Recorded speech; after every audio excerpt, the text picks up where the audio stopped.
Hi friends, welcome back to my channel. ఎలా ఉన్నారు? అందరూ బాగున్నారా? ఈరోజు నేను కొబ్బరి పాలతో బగారా అన్నం చేస్తున్నాను. ఇది చాలా టేస్టీగా ఉంటుంది. మామూలుగా చేసే బగారా అన్నం లాగా కాకుండా ఒకసారి మీరు కూడా ఇలా చేసుకోండి. చాలా టేస్టీగా ఉంటుంది. దీనికోసం మనం ఫస్ట్ పచ్చి కొబ్బరిని ముక్కలుగా కట్ చేసుకొని మిక్సీ జార్లో వేసుకొని ఒక 1 గ్లాస్ వాటర్ పోసుకొని ఫైన్గా పేస్ట్ లాగా మిక్సీ పట్టుకోవాలి. మిక్సీ పట్టుకున్నాక ఒక క్లాత్లో వేసి ఇలా వడగట్టుకోవాలి. ఇలా గట్టిగా ప్రెస్ చేస్తూ పాలన్నిటిని ఒక గిన్నెలోకి తీసుకోవాలి. తర్వాత ఆ కొబ్బరిని మళ్ళోసారి కూడా మిక్సీ జార్లో వేసుకొని వాటర్ పోసుకొని 2 సార్లు కొబ్బరి పాలు తీసుకోవాలి. ఇలా కొబ్బరి పాలు చిక్కగా ఉంటేనే కొబ్బరి పాలన్నం చాలా టేస్టీగా ఉంటుంది. ఇలా ఫస్ట్ కొబ్బరి పాలన్నిటిని తీసుకొని పెట్టుకోవాలి.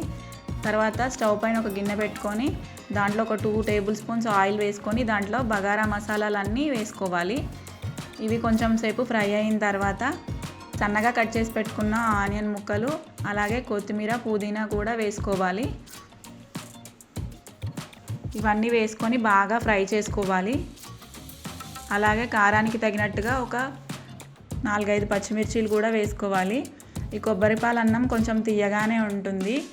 మీకు ఎక్కువ కారంగా కావాలనుకుంటే కొన్ని పచ్చిమిర్చీలు ఎక్కువగా కూడా వేసుకోవచ్చు.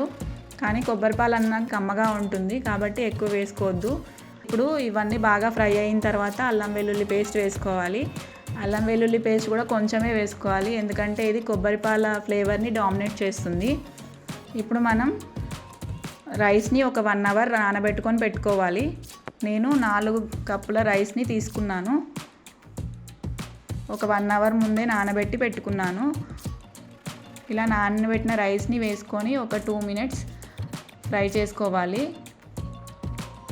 ఇలా ఫ్రై చేసుకున్న తర్వాత 4 కప్పులకి 6 కప్పుల కొబ్బరి పాలను వేసుకోవాలి. కప్పుకి కప్పున్నర కొబ్బరి పాలను వేసుకోవాలి. ఇలా వేసుకుంటే రైస్ అనేది పర్ఫెక్ట్గా ఉడుకుతుంది. అన్నం కూడా చాలా పొడి పొడిగా వస్తుంది. ఇలా పాలను వేసుకున్న తర్వాత టేస్ట్కి తగినట్టుగా సాల్ట్ వేసుకోవాలి. ఒకసారి టేస్ట్ చూసుకొని సాల్ట్ సరిపోయిందో లేదో చూసుకొని మళ్ళీ సరిపోకపోతే యాడ్ చేసుకోవాలి. ఇలా ఇదంతా ఒకసారి మిక్స్ చేసుకొని మూత పెట్టుకొని ఉడికించుకోవాలి.